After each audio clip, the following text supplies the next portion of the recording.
Audio भाग 6 पुस्तक नैहि ज्ञानेन सदृशम पवित्रमिहि विद्यते।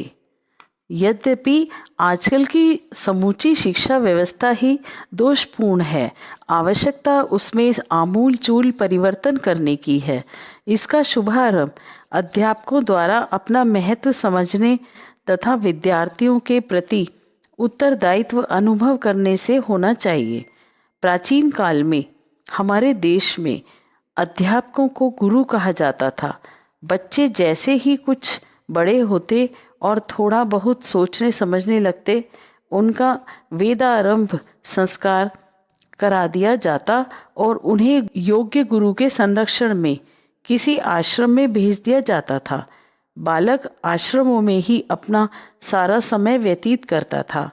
उस आश्रम का वातावरण इतना परिष्कृत और स्नेहपूर्ण रहता था कि बच्चों को वहाँ रहकर अपने माता पिता की कभी याद भी नहीं आती थी।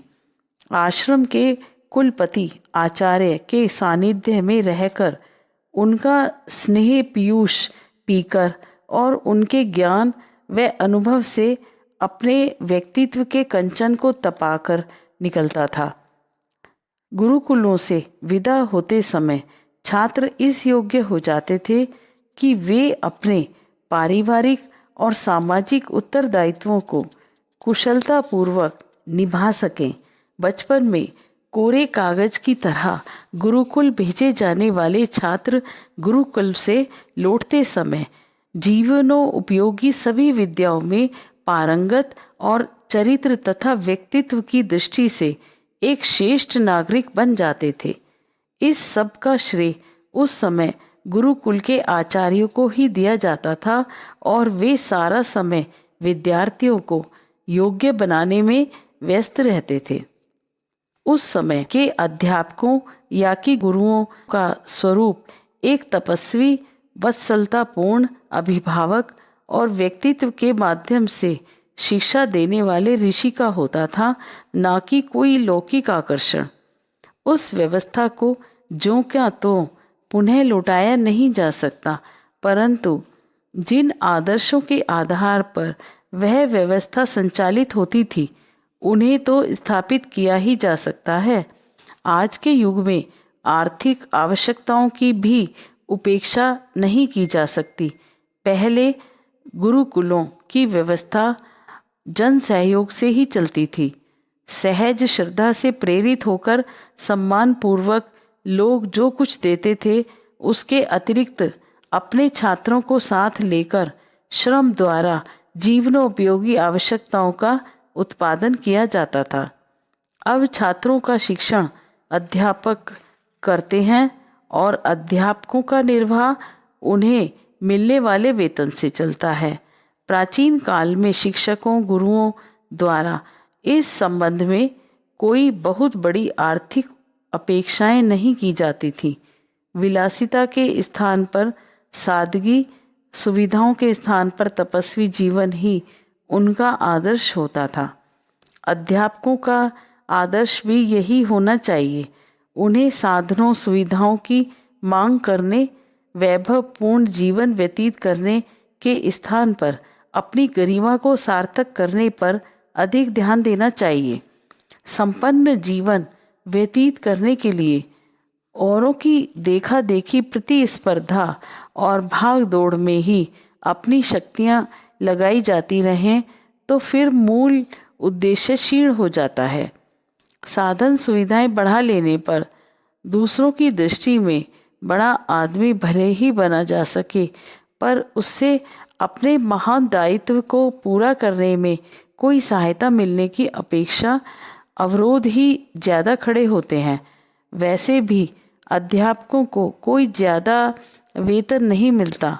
यदि धन संबंधी आवश्यकताओं का विस्तार किया गया तो उसके लिए दूसरे उपाय काम में लेने पड़ेंगे। स्वाभाविक ही वैसी दशा में मुख्य कर्तव्य से ध्यान हटेगा और उसका परिणाम अच्छा होगा, यह आशा नहीं की जा सकती। अध्यापकों को यह मानकर चलना चाहिए कि उन्हें अपने छात्रों को लेक्चर द्वारा संबंधित विषयों की जानकारी भर नहीं देना है, बल्कि अपने आचरण और रहन सहन द्वारा उनके सामने एक आदर्श रखना है जिससे वे प्रेरणा ले सकें। वस्तुतः कहने सुनने का इतना प्रभाव नहीं होता जितना कि अपने व्यक्तित्व के माध्यम से बताने का। अध्यापक यदि अपने चरित्र और व्यक्तित्व द्वारा भी छात्रों को शिक्षा दे सकें तो सुयोग्य नागरिकों के निर्माण की आवश्यकता तो पूरी होगी ही, छात्रों की दृष्टि में भी अध्यापक का स्थान ऊंचा उठेगा और उन्हें श्रद्धा मिलेगी। बहुत से शिक्षक अपने छात्रों के सामने ही ऐसी हीन हरकतें करते रहते हैं जिससे उनके प्रति अश्रद्धा उत्पन्न होती है। माता पिता के बाद बच्चा बाहर के किसी बड़े व्यक्ति के संपर्क में आता है तो वह अध्यापक ही है। छोटे बच्चे अध्यापकों को उसी श्रद्धा और सम्मान से देखते हैं, परंतु बच्चा जैसे जैसे बड़ा होता जाता है वह बड़े लोगों के आचरण को अपने विवेक की कसौटी पर कसने लगता है, तो प्रायः शिक्षक के प्रति श्रद्धा भावना पर ठेस ही पहुंचती है। इन दिनों छात्रों में अनुशासनहीनता और उद्दंडता की वृत्तियां भी अधिकांशतः ऐसे कारणों से ही उत्पन्न होती है कि उनके सामने ऐसा कोई व्यक्तित्व नहीं होता जिसके प्रति वे श्रद्धा रख सकें। शिक्षक स्वयं अपने प्रति छात्रों में श्रद्धा उत्पन्न करें। इसके साथ यह भी आवश्यक है कि अभिभावक भी उनके प्रति सम्मानपूर्ण व्यवहार करें। देखा जाता है कि साधारण सी बातों पर छात्र को झिड़क देने पर उनके माँ बाप ही अध्यापकों का अपमान करने पर तुल जाते हैं। यदि अध्यापक ने छात्र को डांटा फटकारा भी है तो किसी दुर्भावना से ऐसा नहीं किया होगा, यह विचार करना चाहिए। समझना चाहिए कि अध्यापक ने छात्र को किसी गलती पर उसके हित के लिए ही सख्ती की होगी, किंतु स्वयं अभिभावकों का दृष्टिकोण इस संबंध में साफ नहीं रहता। वे समझते हैं कि अध्यापक एक राजकीय कर्मचारी हैं जिसे सरकार से वेतन मिलता है। हमारा बच्चा स्कूल में पढ़ने जाता है, हम उसकी पढ़ाई के लिए फीस देते हैं। इससे अधिक विद्यालय से और अध्यापक से हमारे बच्चे का कोई संबंध नहीं है। दोनों पक्षों द्वारा, अध्यापकों, छात्रों और उनके अभिभावकों द्वारा अपनाई जाने वाली इन भ्रांत धारणाओं के कारण अध्यापक को समाज में समुचित स्थान नहीं मिल पाता। प्राचीन काल में अध्यापक अथवा आचार्य आर्थिक दृष्टि से कोई बड़ा लाभ नहीं उठाते थे, परंतु उन्हें शिष्यों से तथा अन्य नागरिकों द्वारा भरपूर सम्मान मिलता था। छात्र तो उनके चरणों में हमेशा नत रहते ही थे। माता पिता भी उनकी सेवा पूजा करते थे। उस समय समाज में गुरु को, आश्रम के अधिष्ठाता को सर्वोपरि स्थान प्राप्त था, जबकि आज के युग में अध्यापक बहुत ही उपेक्षित हैं। अध्यापक गण स्वयं अपना महत्व और दायित्व समझें। इसके साथ साथ समाज का भी आवश्यक कर्तव्य है कि वह शिक्षण और शिक्षक को समुचित सम्मान और प्रतिष्ठा दें। सच साहित्य का प्रसार समय की एक महत्वपूर्ण आवश्यकता। विज्ञान ने अपने इस युग में ऐसी अनेक सुविधाएं उपलब्ध करा दी हैं जिनकी पहले कल्पना भी नहीं की जाती थी। इन सुविधा साधनों के परिणाम स्वरूप पुस्तकों का प्रसार पहले की अपेक्षा कई गुना बढ़ गया है। अन्य क्षेत्रों में विज्ञान की कृपा से जो सुविधाएं उपलब्ध हुई सो ठीक, एक अकेले पुस्तकों का प्रसार ही इतनी बड़ी सुविधा है कि ज्ञान की किसी भी धारा से कभी भी किसी भी क्षण संबंध स्थापित किया जा सकता है। अब से 300-400 वर्ष पूर्व जब पुस्तकें इतनी सरलता से उपलब्ध नहीं होती थीं, तब लोगों के पास ज्ञानार्जन का एक ही मार्ग उपलब्ध था, सत्पुरुषों का सत्संग। यद्यपि यह मार्ग सदैव सुलभ नहीं था, पर इसके अतिरिक्त और कोई उपाय भी तो नहीं था ज्ञान प्राप्ति का। इस दृष्टि से अपने समय में वह सौभाग्य उपस्थित हुआ मानना चाहिए कि पुस्तकें प्रचुर मात्रा में हर कहीं सरलता से उपलब्ध हैं। प्रेस की सुविधा और लोगों में शिक्षा का प्रसार होने के कारण पुस्तकों के मुद्रण, प्रकाशन का और विक्रय वितरण का बहुत बड़ा क्षेत्र खुला है। पहले एक आध पुस्तकें तैयार भी होती थी तो उसे तैयार करने के लिए बड़ा श्रम करना पड़ता था। एक व्यक्ति हफ्तों और महीनों तक नकल करने बैठता था, तब कहीं जाकर एक पुस्तक की दूसरी प्रति तैयार होती थी। उसमें भी लिखने वाले का ध्यान कहीं बंटता तो पुस्तक की सही प्रतिलिपि तैयार नहीं हो पाती थी।